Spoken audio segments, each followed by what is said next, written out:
Здравейте, уважаеми дами и господа! Вие сте с голямото четене, с голямото пребиваване на пространството в дясно. Тук ще коментираме какво се случва в дясно. Винаги е било много интересно. Случва ли се нещо в дясно или не се случва? При мен са господин Мостов и господин Метър Стоманов. Здравейте! Добре дошли. Нека да поговорим. Какво става в дясно? Вие сте поканен за конституционен съдия. Какво ще бъде? Президентски съдия или ашладисан съдия? Какво мислите? Какво се случва? Бих казал, че думата ашладисан много ми хареса. Ашладисан съдия аз не съм виждал до този момент. Аз често казано помолих да ми се дадат 3 дена, за да помислям, защото това е едно наистина много важно решение, което не може да се вземе ето така с лека ръка.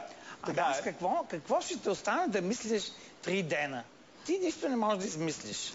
Не е така, Иване. Не е така. Извинявам се, че ще взема думата, но не е така. Защото казано е 3 пъти мисли, 1 път избери. И аз се ръководя от тази пословица. Господин Мостов, вие ли ще сте моста към господин Стоманов? Аз просто не мога да бъда мост, защото автентичното дясно, аз съм автентичното дясно. Ето, като застане публиката, като погледне, аз стоя от дясната страна на публиката. Да. А пък той стои от лявата страна. И това е нормално. Това е от вашата гледна точка. Това е твоята най-голяма грешка, защото ти винаги се измерваш с себе си. Аз съм автентичното дясно, защото ето тук аз съм застанал от дясно. Не, ти си застанал от ляво. Надясно. Надясно. Не е така, Иване. Ти си застанал отляво на мене. Значи, защото ти си отляво на мене, аз съм отдясно. Просто логика си. Ти ли ще ми обясняваш кое е ляво, кое е дясно? При условие, че си прочел 2 книги. Винету и Оциола. Айде. Иване, кажи си, Иване, кажи си. Защото ти се опитай да ме обидиш в публичното пространство, че съм чел само 2 книги. Но кажи си, Иване, кои са твоите 2 книги, които ти си прочел? Иване, извинявай, но не бих искал да го приемеш като обида, но ти си прочел едни други 2 много важни книги. Аз помня как ти прочете целият марксизъм на руски и как след това премина директно на Макиавели. Но той беше на български. И ще кажа нещо, Иване. Ще ти го кажа право куме в очи, както се казва. Това е една мъдрост от римското право. Благодарение на това, че аз съм чел толкова много римско право. Testis nullum. Един свидетел не е свидетел. И ти, Иване, много добре се погрижи през тези години, когато управляваше да няма свидетели на това, което правиш. Знаеш много добре за какво говоря. Кажи си сам, Иване. Кажи си.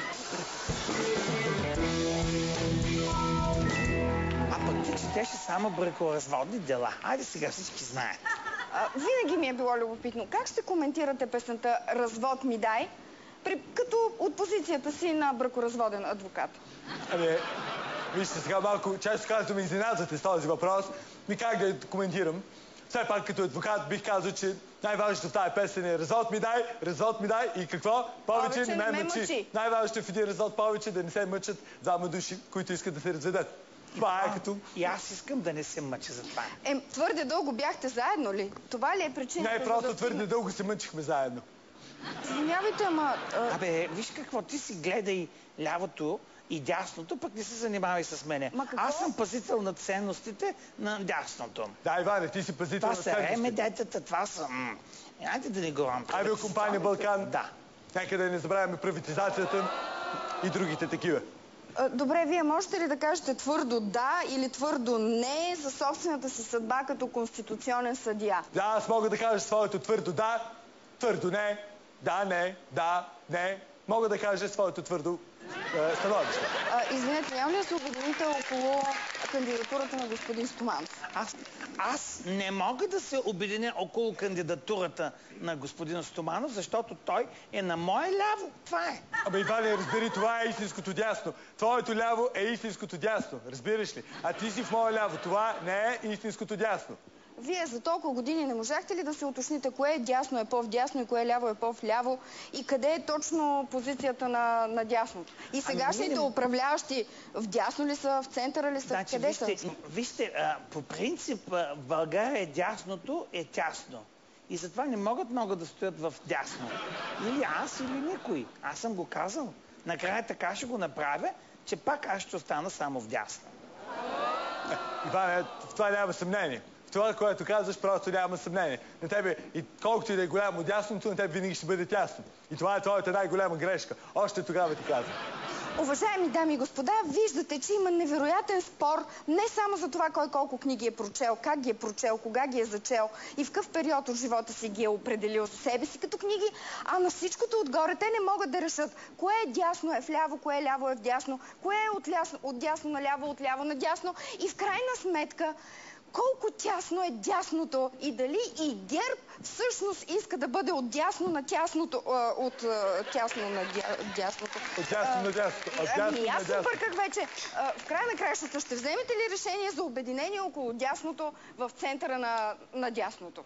Иване, искам да ти кажа, че всеки път, когато водим този разговор, а наляво, а надясно и накрая ще стане ти си знаеш какво. Прясно.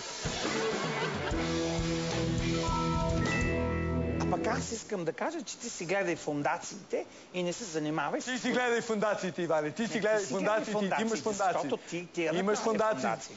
Не, ти имаш фондации. Не, ти имаш фондации, Иване.